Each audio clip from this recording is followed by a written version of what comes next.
Citoyennes, citoyens, bonjour et bienvenue dans Dernière Nouvelle des Étoiles. Au cours du XXe siècle, l'observation de plus en plus détaillée de l'univers et de ses structures a posé un problème grandissant aux astrophysiciens. Il semblerait qu'il existe bien plus de matière dans l'univers que celle qui est visible dans les étoiles et les galaxies. Pour expliquer la naissance et le comportement des grandes galaxies spirales par exemple, il faut admettre qu'elles sont en majorité constituées d'une matière invisible. Elle n'est pas détectable par sa luminosité propre ou par son absorption de la lumière environnante. Elle se fait uniquement remarquer par son influence gravitationnelle.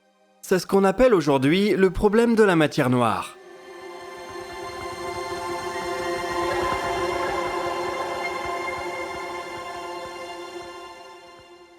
Il existe de nombreuses hypothèses pour expliquer ce que la matière noire pourrait être. Certaines envisagent qu'elle serait par exemple constituée d'un très grand nombre de petits objets non lumineux. D'autres y voient le signe qu'il faut réviser les grandes lois de la gravitation pour expliquer ces observations sans faire appel à une nouvelle matière. La majorité des chercheurs pensent cependant que la solution est à chercher du côté de la physique des particules. La matière noire pourrait ainsi être constituée d'un nouveau type de particules inondant l'univers, mais interagissant très peu avec la matière ordinaire, ce qui expliquerait pourquoi on a tant de mal à la détecter.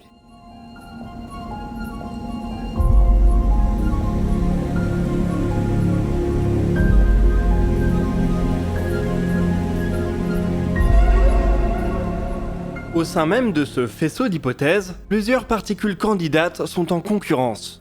Les WIMPs, un acronyme anglais désignant des particules massives mais interagissant faiblement, font par exemple l'objet d'un important effort de recherche expérimentale ces dernières années. Malheureusement, cet effort est pour le moment infructueux.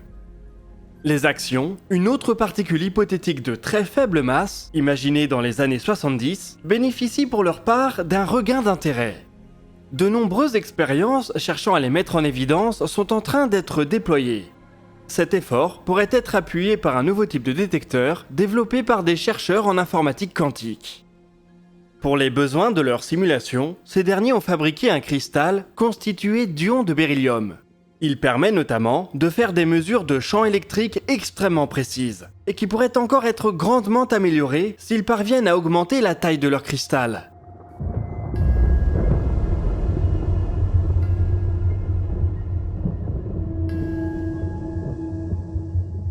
Or, les axions qui nous intéressent ont une propriété intéressante. Lorsqu'ils sont soumis à un fort champ magnétique, ils peuvent spontanément se transformer en photons, ce qui produit un champ électrique.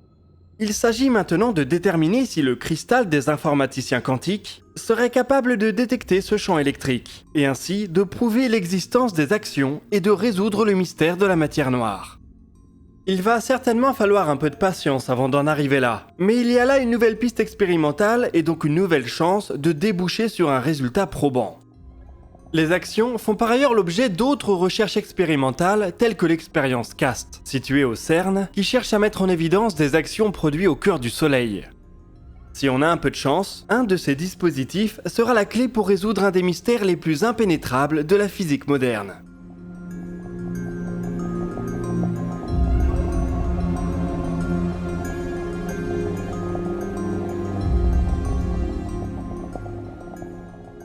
Quelle que soit la nature de la matière noire, ce n'est pas elle qui va empêcher la mission Inspiration 4 d'avoir lieu. La date de lancement a été légèrement décalée et ce sera dans la nuit de mercredi à jeudi que les 4 touristes vont décoller. La fenêtre de tir est malheureusement prévue entre 2h et 7h du matin, heure française, ce qui fait que nous couvrirons finalement pas l'événement en live. Ce départ devrait présenter quelques particularités. Notamment le fait que les membres d'équipage ne revêtiront leur combinaison qu'une fois arrivés au pas de tir 39A. Ce sera apparemment le cas pour toutes les missions privées par la suite. SpaceX a construit une petite salle spécialement prévue à cet effet. Si vous souhaitez en apprendre plus sur la mission, je vous redirige vers le dossier de l'espace que nous lui avons consacré. Le lien est dans la description.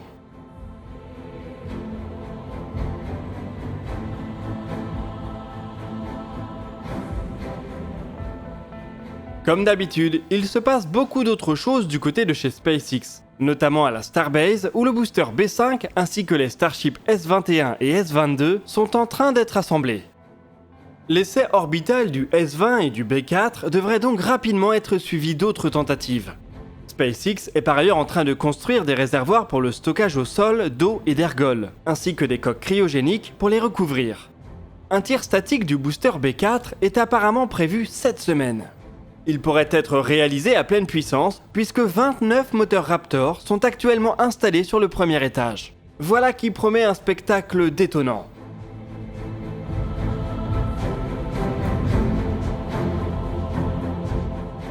Pour finir le tour des lanceurs de l'entreprise, la Falcon Heavy vient pour sa part de se décrocher un nouveau contrat, cette fois auprès de la NASA. Le lanceur lourd propulsera le satellite météorologique GOES-U en 2024 contre un chèque de 152 millions de dollars.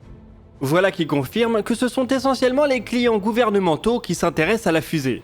Elle a pour le moment une douzaine de lancements de prévus au cours des prochaines années. Et l'immense majorité d'entre eux se fera soit pour le compte de la NASA, soit pour le compte de l'armée. Il n'est donc pas certain que le Starship, qui est encore plus immense, séduira tant que ça de potentiels clients commerciaux.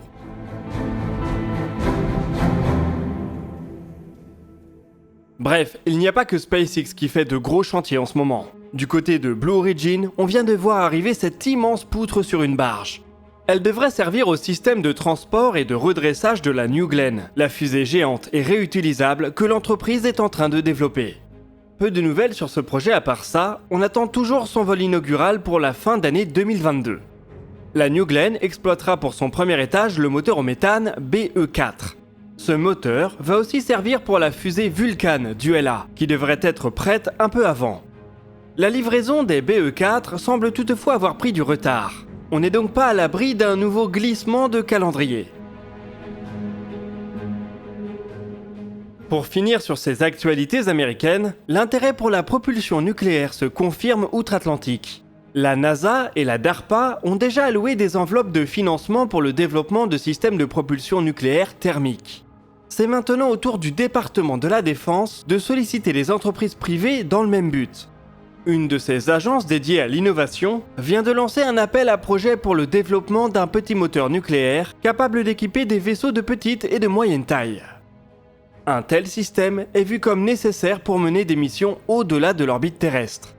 Le département de la Défense est particulièrement intéressé dans les systèmes capables de fournir à la fois la propulsion et l'alimentation électrique du vaisseau. L'appel à projet se termine le 23 septembre. Et les premiers contrats seront distribués 2 à 3 mois plus tard. Il faudra donc surveiller quel type de projet cela va permettre de porter.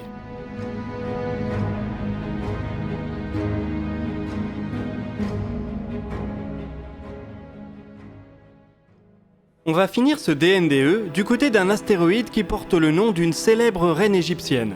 216 Cléopâtre évolue dans la ceinture principale d'astéroïdes, entre Mars et Jupiter. Il a été découvert à la fin du 19e siècle. C'est un objet plutôt grand et massif et qui possède au moins 2 lunes, qui ont été découvertes en 2008. Au cours des 20 dernières années, des observations de plus en plus précises ont permis d'établir sa forme. Il ressemble plus ou moins à un os de chien de 270 km de long. Cette forme très inhabituelle fait rentrer l'astéroïde dans la catégorie des corps binaires à contact. Il peut ainsi être considéré comme 2 astéroïdes qui se touchent et qui se sépareraient si leur vitesse de rotation était un peu plus élevée.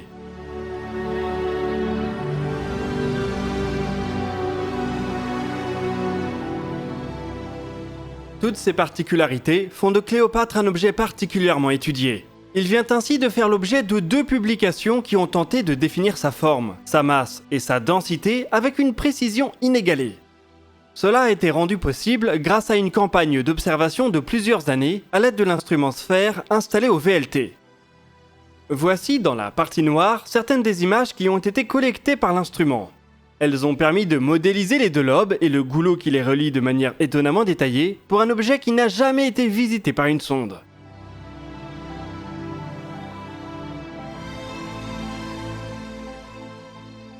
On peut ici voir que le lobe bleu semble un peu plus volumineux que l'autre.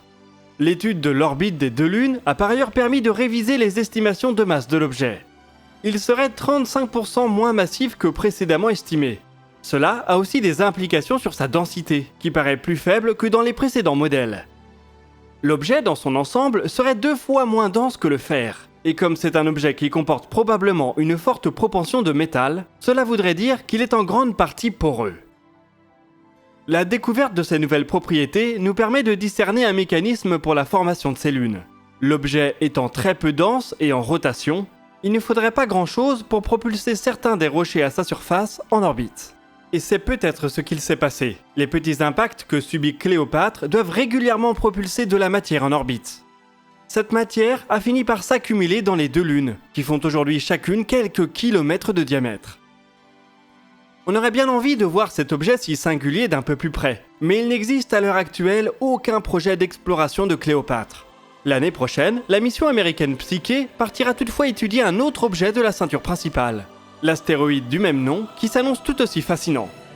D'ici là, il faudra se contenter de ces quelques clichés lointains de la reine d'Égypte.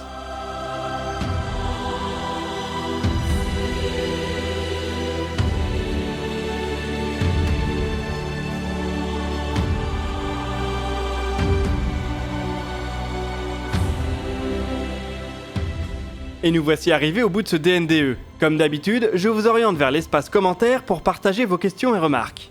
Nous répondrons à certaines d'entre elles dans la vidéo qui sortira le dimanche 26 septembre à 18h. Vous pouvez consulter la description pour des liens vers nos sources, nos podcasts et nos réseaux sociaux. Nous, on se donne rendez-vous jeudi soir pour un nouveau dossier de l'espace. Et d'ici là, citoyennes, citoyens, portez-vous bien.